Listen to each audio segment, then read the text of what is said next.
The Shepherd and the Sheep. A shepherd, driving his sheep to a wood, saw an oak of unusual size, full of acorns, and spreading his cloak under the branches, he climbed up into the tree and shook down the acorns. The sheep, eating them carelessly, tore the cloak. The shepherd, coming down and seeing what was done, said, "Oh, you ungrateful creatures! You provide wool to make garments for all other men, but you destroy the clothes of him who feeds you." Lesson: carelessness is a form of ingratitude. The Bear and the Beehives. A bear that had found his way into a garden where bees were kept began to turn over the beehives and devour the honey. He paid no attention to the first bees which came to attack him, or to the threats from the others. But finally the bees settled in swarms about his head and stung his eyes and nose so much that, maddened with pain, he tore the skin from his head with his own claws. Lesson: despise not little things. The Falconer and the Partridge. A partridge, being taken in the net of a falconer, begged hard of the man to be set free, and promised, if he were let go, to decoy other partridges into the net. "No," replied the falconer, "I did not mean to spare you, but if I had, your words would now have condemned you. The scoundrel who, to save himself, offers to betray his friends, deserves worse than death." Lesson: better a death with honor than a life with shame. The Hart and the Vine. A hart, being hard pursued by the hunters, hid himself under the broad leaves of a shady, spreading vine. When the hunters had gone by and given him over for lost, he thought himself quite secure, and began to crop and eat the leaves of the vine. The rustling of the branches drew the eyes of the hunters that way, and they shot their arrows there at a venture, and killed the hart. "I am rightly served," gasped he in dying, "for I ought not to have mistreated the friend who would have saved me." Lesson: be not forgetful of benefits. Genius, virtue, and reputation. Genius, virtue, and reputation, three great friends, agreed to travel over the island of Great Britain to see whatever might be worthy of observation. But as some misfortune, they said, may happen to separate us, let us consider before we set out by what means we may find each other again. "Should it be my ill fate," said Genius, "to be severed from my friends, heaven forbid, you may find me kneeling in devotion before the tomb of Shakespeare, or wrapped in some grove where Milton talked with angels, or musing in the grotto where Pope caught inspiration." Virtue, with a sigh, acknowledged that her friends were not very numerous. "But were I to lose you," she cried, "with whom I am at present so happily united, I should choose to take sanctuary in the temples of religion, in the palaces of royalty, or in the stately domes of ministers of state.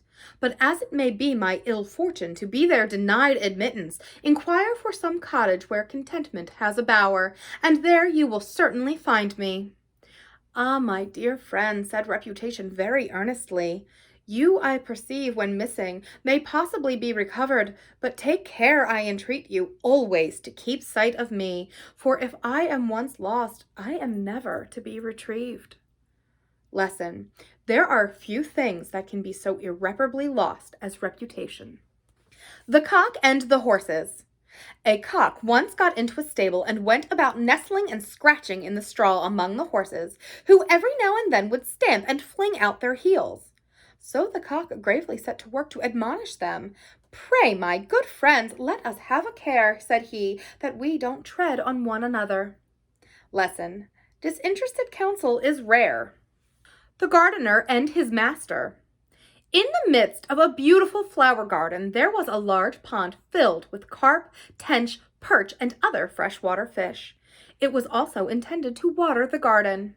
The foolish gardener, being particularly careful of the flowers, so emptied the pond of its water that there scarcely remained sufficient to keep the fish alive.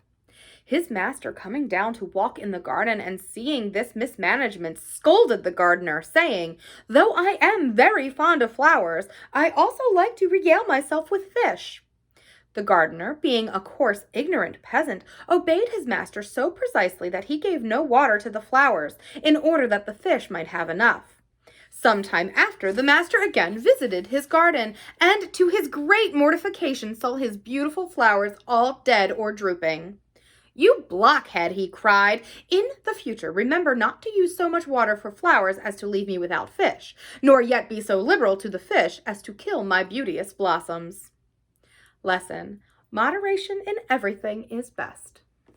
Mercury and the Carver. Mercury, having a mind to know how much he was esteemed among men, disguised himself, and going into a carver's shop where little images were sold, saw those of Jupiter, Juno, himself, and most of the other gods and goddesses.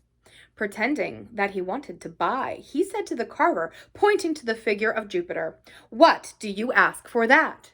10 pieces of silver," answered the man. "And what for that?" meaning Juno. "Ah," said the man, "I will let you have her for 5 pieces. "Well, what is the price of this?" said Mercury, laying his hand on a figure of himself, with rings, rod, and all complete. "You ought to want more for him, as he is a special patron of your craft." "Why," replied the man, "if you really mean business, and will buy the other 2, I'll throw that fellow into the bargain."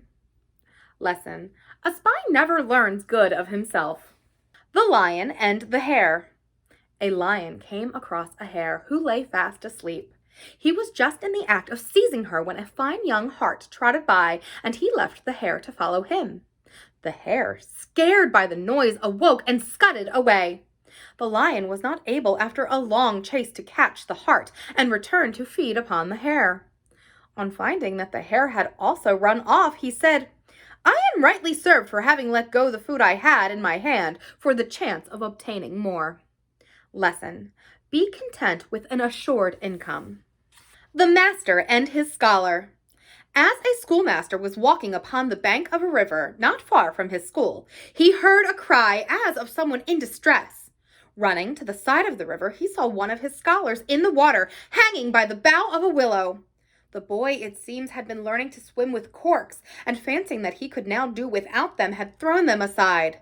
The force of the stream hurried him out of his depth, and he would certainly have been drowned had not the friendly branch of a willow hung in his way. The master took up the corks which were lying upon the bank and threw them to his scholar. "Let this be a warning to you," said he, "and in your future life never throw away your corks until you are quite sure you have strength and experience enough to swim without them." Lesson: to great assurance is folly.